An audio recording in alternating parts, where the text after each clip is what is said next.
Dr. Jimmy Gutman is a board-certified emergency physician who now practices family medicine. He received his training at the University of Calgary and took up his residency in emergency medicine at Emory University in Atlanta, Georgia, where he was chief resident. Upon his return to Canada, he went on to an accomplished career, eventually becoming the undergraduate director and residency training director of emergency medicine at McGill University in Montreal. He has been an organizer of many international medical conferences as well as a speaker and has contributed to the training of literally thousands of doctors and students. He has sat on the boards of numerous academic and medical institutions dealing with policy and education, and he is often heard on radio and television across North America speaking about the role of GSH in health and sickness. Ladies and gentlemen, our keynote speaker tonight, please welcome Dr. Jimmy Gutman. Thank you. Wow, you're good. You're good. So what do you think, Garth Brooks or Britney Spears? I hope it's Garth Brooks. Let's get right into it. Wow, I always get anxious looking at my own picture. Thank God I didn't wear the same tie. So how are you all doing? See, that's the polite answer, okay? But when a doctor asks you, how are you doing? Generally, we want to know, how are you doing with your health? So, yeah, there you go. It's somebody who's honest. How are you doing? See, it's not that vigorous a response, is it? Okay. The idea of tonight's conference is to give you some tools to survive the 21st century. Now, I know that sounds rather severe, but at least it gets your attention. And I tell you, the challenges that we're up against these days are unlike anything in the history of mankind. Now, Deborah said that there weren't going to be any quizzes, but she's wrong. I'm gonna give you a little quiz over here. I'm going to show you some pictures, and I want you to think of a phrase or a statement that links all of these pictures, a common idea. Here we have a picture of a bunch of smokestacks spewing out pollution in East End, Montreal. Of course, you here in Kelowna don't have that problem. Actually, you do have that problem. Yeah. And you don't have to be near these things. I mean, there's evidence of pollution that started off in the South Pacific and in China that makes its way over into your air that you're breathing in. There's another picture. One of my patients sick in bed, thermometer in his mouth, having a virus. Any similarities between those two slides? Any common ideas? Think, think, think. Grandma, 92 years old. You ask her how she's doing, and she says, great. But she's suffering from a chronic illness that each and every single person in this room is suffering from. And I hope you suffer from this for a long, long time. What am I talking about? Absolutely. The alternatives of not aging are not good.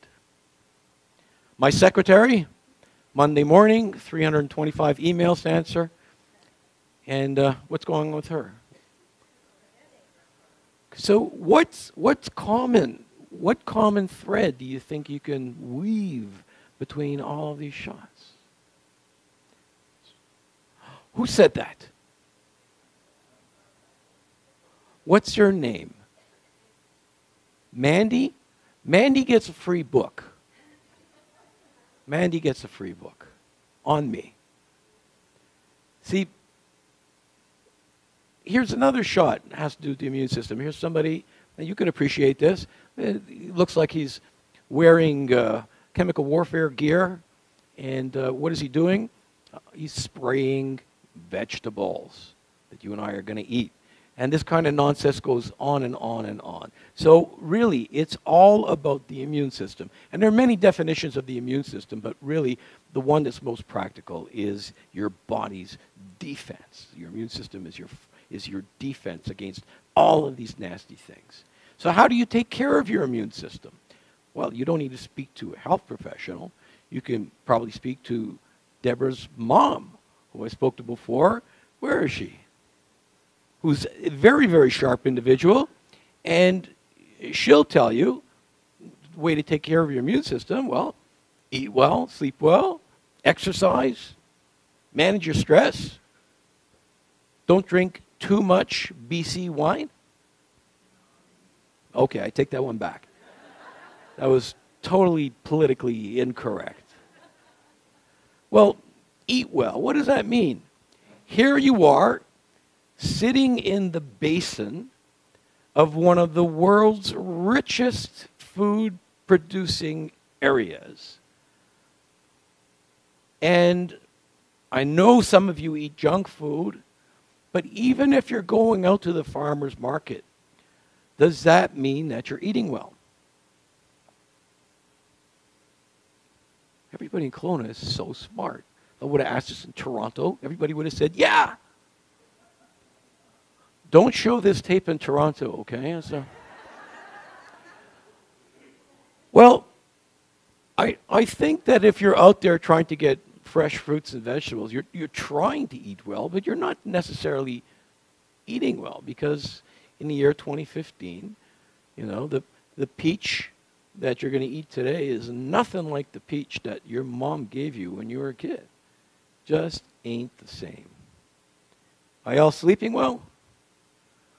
Well, just statistically, half of you are not sleeping well. And this will have an effect on your immune system. Not just on your immune system, get this, and your research also suggests if you're not sleeping well, you're probably getting fat. And that has to do with weight loss and weight control. So, not sleeping well. Y'all exercising? This is a crazy city. This is a crazy city. Good, good, good. One of the healthiest cities in Canada. I believe it. I believe it. And having spoken to the health professionals last night, which included doctors, naturopaths, pharmacists, I absolutely believe it, because they are right on top of their game. They knew all about this stuff. So although you have a shortage of GPs here, the ones that you have and the other ancillary healthcare professionals are great, beyond great. Good for you. Stress management, again, okay, doesn't work. No one in Kelowna has stress.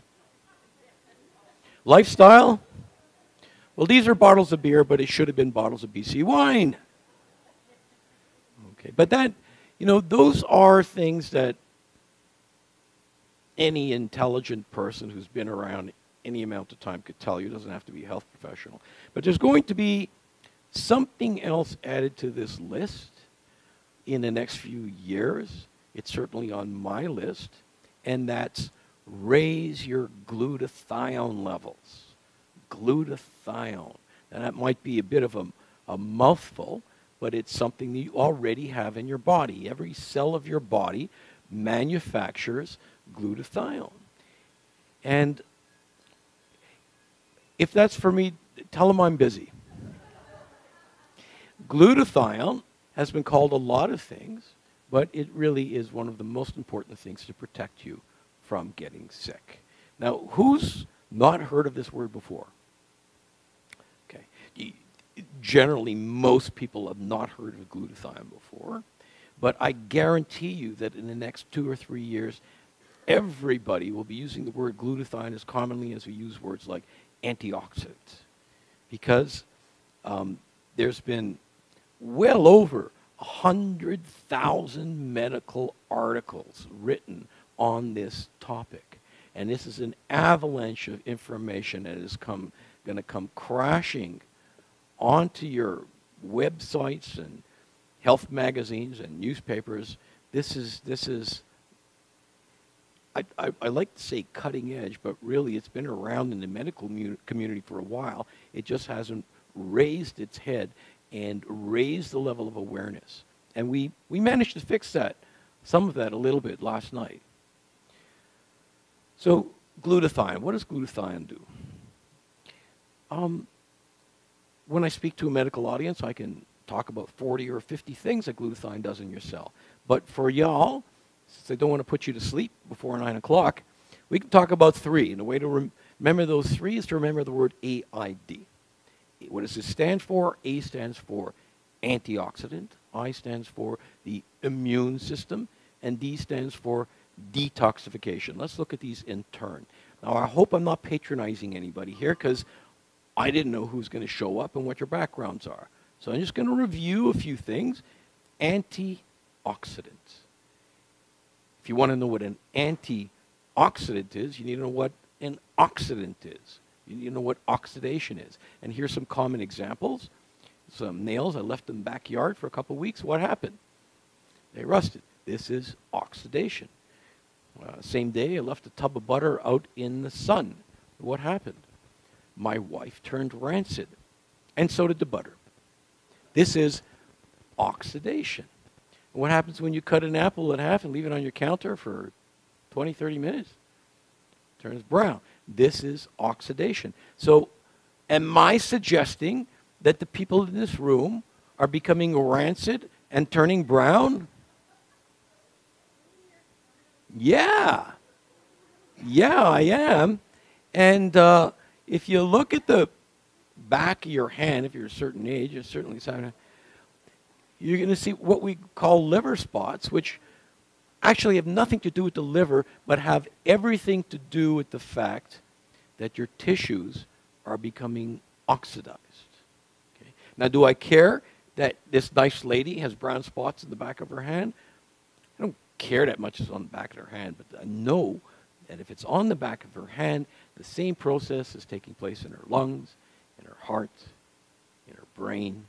So we've got to do something about this. And this is the whole new field of medicine that we call free radical biology. It deals with oxidation and antioxidation. Simple as that. And we know that there's literally hundreds of disease processes that antioxidants can either prevent or even treat. Okay, so this is very, very important. And in Kelowna, everybody knows about antioxidants. I know that. So when I use words like antioxidants, free radicals, oxyradicals, don't let these terms overwhelm you. They all deal with antioxidation and oxidation. Okay? So what causes free radicals? How do we get our levels of oxidation up? We do that by being alive.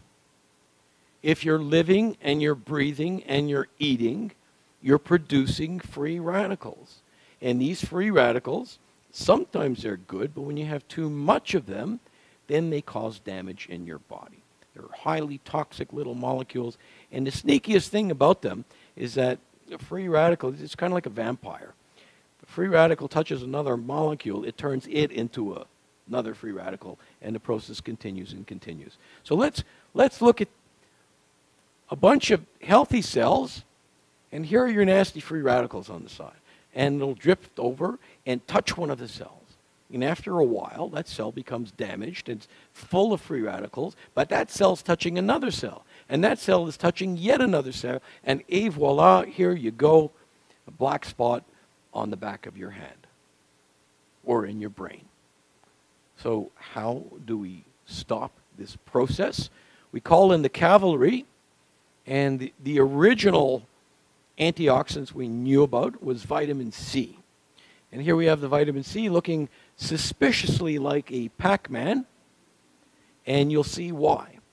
See, here's a vitamin C, and the vitamin C will go ahead and grab onto that free radical. Now that's great because it's neutralized the free radical. The problem is that it's also neutralized itself. So at this point in time, if nothing else happened, you would just get rid of this free radical antioxidant complex.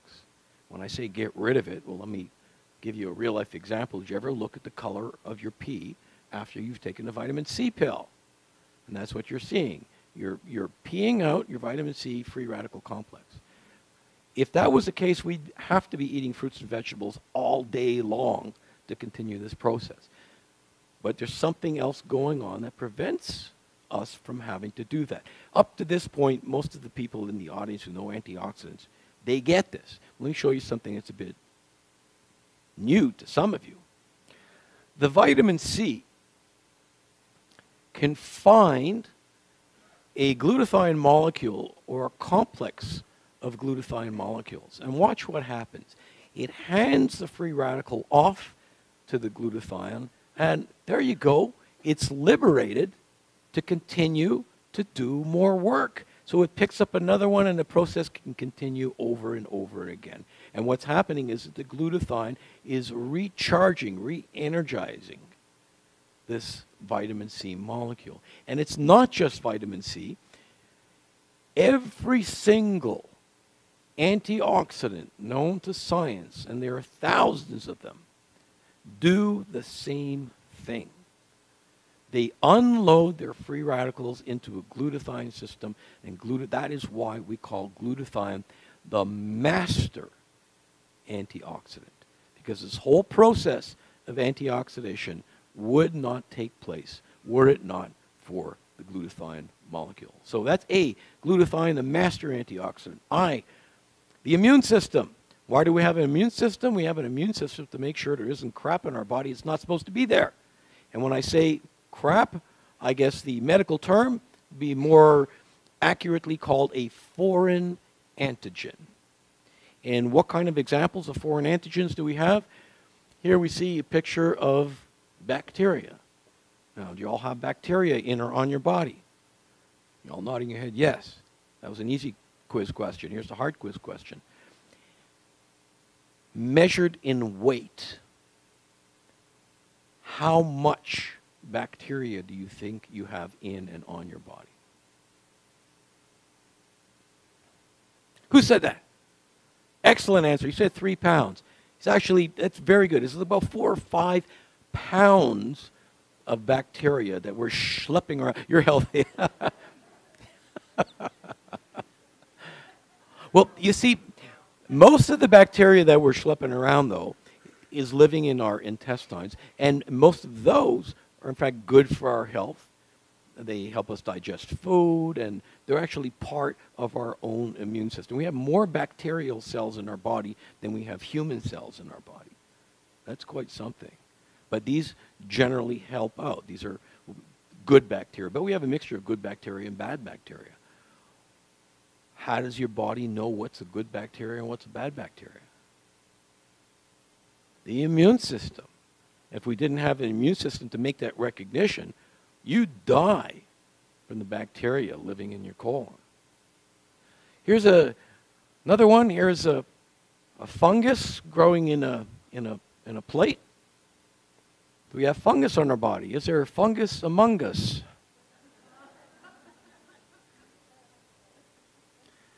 Yeah. You know, when summertime comes around, you go to the pool, or in Kelowna, you can actually go into a real lake, and you see these people walking around with these ratty-looking toenails, yellow and bent, and yeah, that's actually a fungus that grows underneath your toenail. Not that it's a major problem, unless you have a weak immune system. That same funny-looking toenail, if somebody with a weak immune system like an AIDS patient has that will kill an AIDS patient. And many AIDS patients die of overwhelming fungal sepsis. Viruses. How many new viruses have you read about in the last 5 years? The hot one now is Ebola, but there's always something else. I'm going to talk about viruses. Parasites. Do we live with parasites? And I'm not talking about your brother-in-law. When you go home tonight and you put your head on your pillow and lie down on your Sealy Posturepedic, you're crushing thousands of these. Yeah. Why is it that you're not all you're probably scratching now, but why is it that we're not, covered in these? Why? Our immune system. And, I worked in emergency medicine for many, many years. People with weak immune systems, a chronic alcoholic comes in and they're festering with this stuff. Okay, so it's all about the immune system. And any of these, the next killer plague, man, oh man, it's less than a day away. Less than a day away. From Vancouver, anyways. Got to take another flight to Kelowna. So how does the immune system work to defend you from these critters? Okay. So I'm going to give you Immunology 101 in 90 seconds. So for the doctors who are in the room, please forgive me. We're going to oversimplify things. Okay, so our case subject today, y'all know him. How do people in Kelowna vote anyways? Conservative or liberal? Conservative. Okay, so I'm in trouble. This slide works really well in Quebec. And so here's the Prime Minister. He's probably out there now and working the crowd and kissing babies and shaking people's hands. And one of the hands that he's going to shake, somebody's going to have a cold. And they're going to have this nice glob of viral secretions on their finger. And pass it on to Mr. Harper, who then is going to be asked a tough question, and he's going to rub his eye or rub his nose, and giving that viral particle a chance to get into his body. And here we see very quickly, this little green guy here, there's a virus, surrounded by our frontline soldiers of the immune system are white blood cells. These white blood cells, these soldiers of the immune system, are always on alert to find something that's not supposed to be in your body, foreign antigen. So, foreign antigen, are we talking about one viral particle? In 20 or 30 minutes, Mr. Harper will have hundreds of thousands, if not millions, of viral particles in his body. But he's only got a fixed amount of white blood cells. There's only a set number of these soldiers. So what does he do? The white blood cells themselves will start to divide. They'll clone themselves. And they can divide upwards of 500 times in a healthy individual with good levels of glutathione. That's not 500 white blood cells, it's 500 divisions. So if you get a calculator, or guess your iPhone, you don't have enough room on the screen to see all those numbers. And here's the key. Without glutathione, that whole process grinds down to a halt. And people that don't have glutathione levels, by definition, are going to get sick from infectious disease. The classic case we have, of course, is HIV and AIDS. These patients are, by definition, glutathione deficient. They have immunodeficiency, but the same thing applies to hepatitis, the common cold, and on and on and on. So think of glutathione literally as food or fuel for your immune system. The higher your glutathione levels are, the more responsive your immune system is going to be. D, detoxification. Spoke a little bit about this last night. In emergency medicine, who's worked in an emergency room before? Okay. Who's been in an emergency room before? Here we go. Tends to be more common. One of the nastier things we need to deal with are people who are coming in with an intentional overdose. They don't want to be there. It's always a sad scene and usually a very messy scene, and you'll see why. What do you think the most common drug is to overdose on? It's actually alcohol. 50% of the cases of an overdose will have alcohol on board. But the next most common drug is acetaminophen. You all know what acetaminophen is? Tylenol, Adderall. It's a very, very ugly way to die. If any of you took a big old bottle of extra strength Tylenol, it would probably kill you. But you didn't know that. Why do you think they make children's Tylenols in these little bottles? So when the little bugger opens it up and downs them all, he doesn't kill himself. And I say he because statistically it's usually a little boy that will do that. It's not an innocuous medication. It can cause a lot of harm. And the way it kills you, it takes its time. It takes about 2 to 5 days, after which your liver falls apart. Okay? I think it's a great thing that it takes 2 to 5 days to kill you. I think that's great. You're all looking at me like, what is this guy talking? It's great because usually after the night that you've had this impulse to do it, or you sober up, you wake up the next morning and you go, oh my God, what have I done? Either yourself or your friend or your spouse will drag you over to the emergency department. And if I can get my hands on you in 24 to 48 hours, I can save your life. So you've got this 4 or 5 day window. I can save your life. How do I save your life? I save your life by raising your glutathione levels. So most doctors understand raising glutathione. Yeah, we do that in acetaminophen overdose. But what is not that well known, look at this list of toxins that we're exposed to every day of every week. And if this screen went down into the basement of the hotel, I can continue to fill the screen with toxins that we absolutely require glutathione for its elimination. Cigarette smoke, automobile exhaust, pesticides and herbicides. And why do I have a picture of fish here? Mercury, and on and on and on. Food that we eat, the stuff that we use to clean our floor, the fumes coming out of the paint on the wall, were it not for glutathione, we would succumb to the environment in days. And by no coincidence, the highest levels of glutathione to be found in your body is in your liver, which is, after all, your major organ of detoxification. So let's get onto a couple studies here. Here we see a graph. This is your age, 100, 80, 60, 40, and this is your glutathione levels in normal subjects. And you'll see the older you get, the lower your glutathione levels become. Somebody my age, between 30 and 60,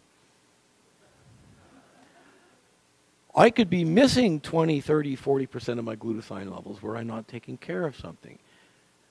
And what happens is as your glutathione levels drop, you open up the door to diseases of aging. Can you think of some diseases of aging? Alzheimer's, diabetes, Parkinson's, heart disease, cancer, certain cancers like prostate cancer, absolutely, that's a disease of aging. Alzheimer's.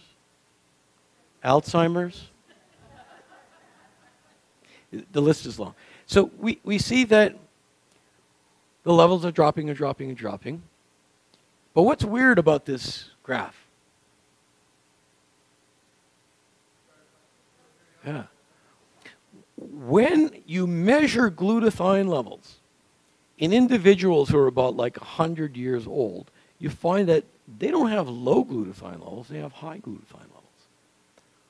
Why? Who said that? The same person that won the book. That's why they're 100. Because they had the genetic inherent ability to maintain high glutathione levels so that their friends and their enemies were selected out of the population.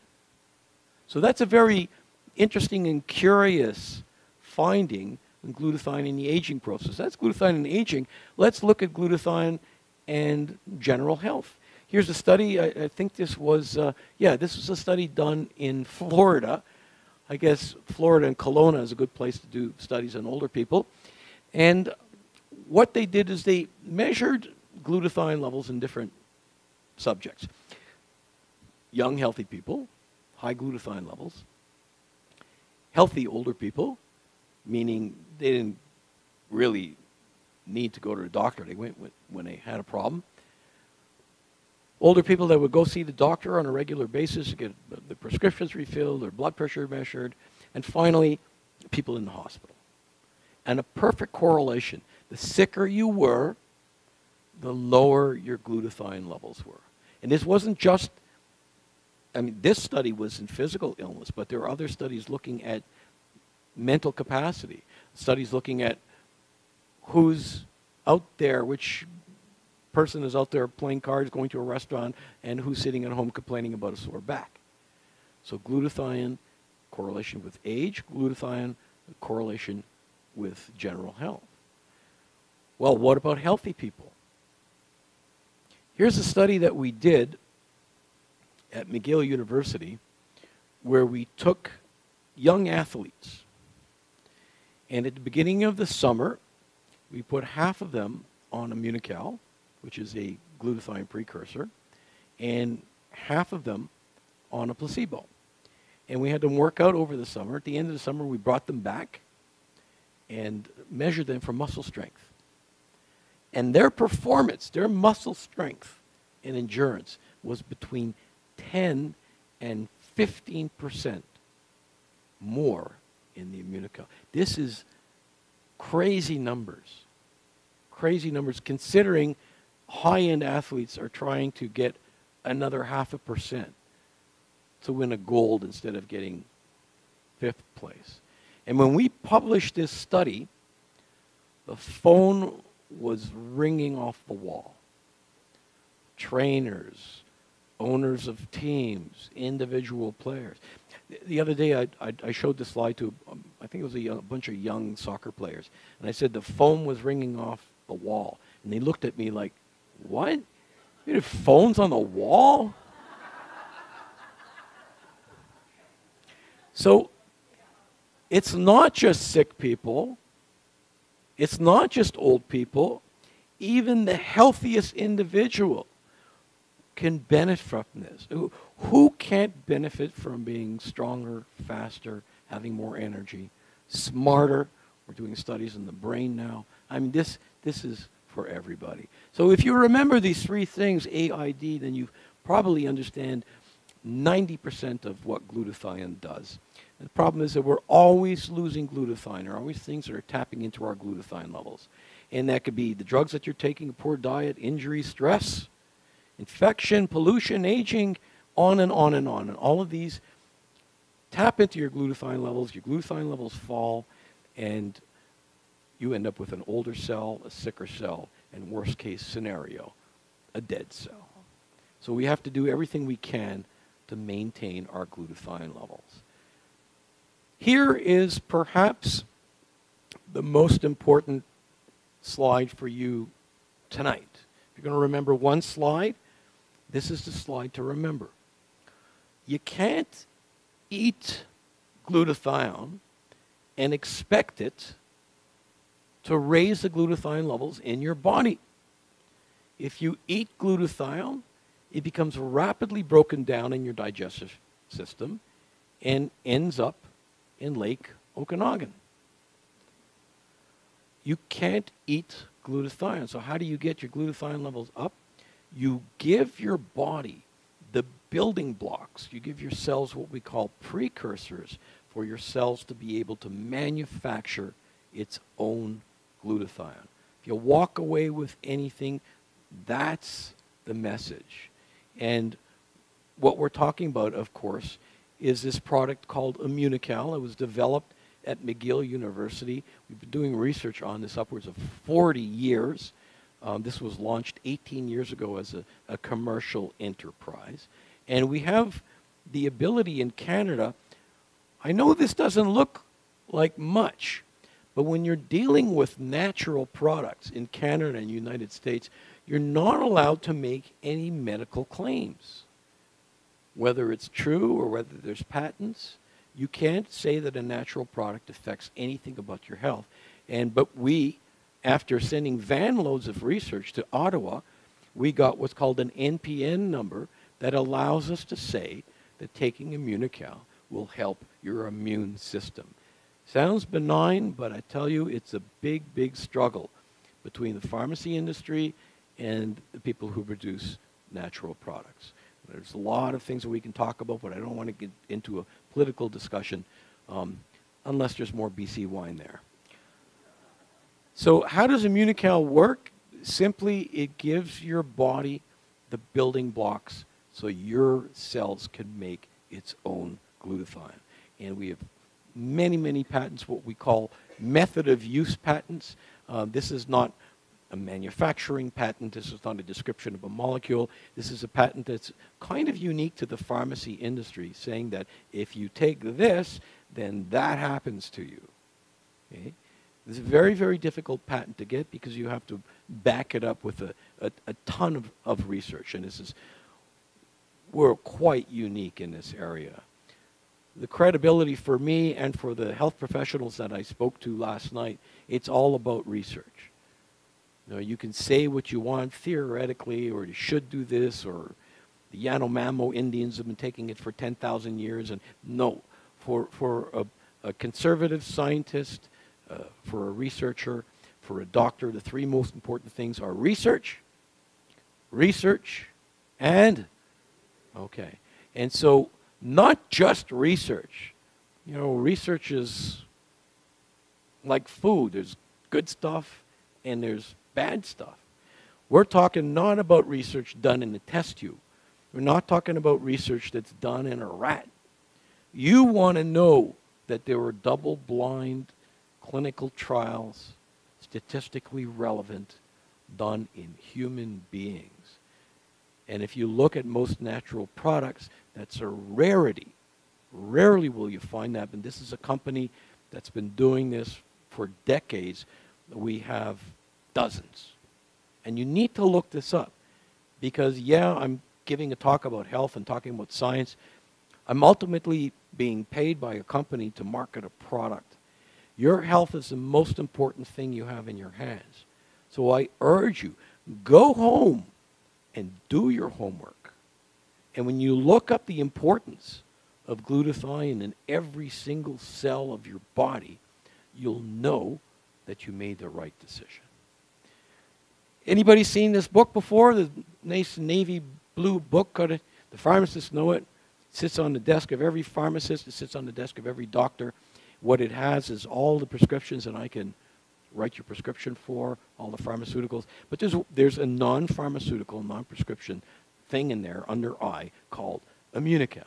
So if you want, and I'm a doctor, I urge you always tell your health professional not only what drugs you're taking, but they need to know what supplements you're taking. And if you speak to a pharmacist, they really want to know what supplements you're taking because there could be drug supplement interactions and all this other stuff. So we're in there. And if you want to take it, have your doctor look at it, flip open to the eye, indications, contraindications, clinical pharmacology, and all the rest of that dry stuff that doctors love to look at. So after all that, how you all doing?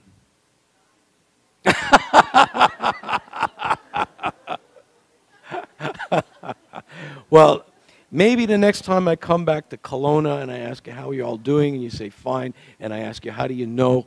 You'll tell me, you're taking Immunocal and raising your glutathione levels. Thank you very much.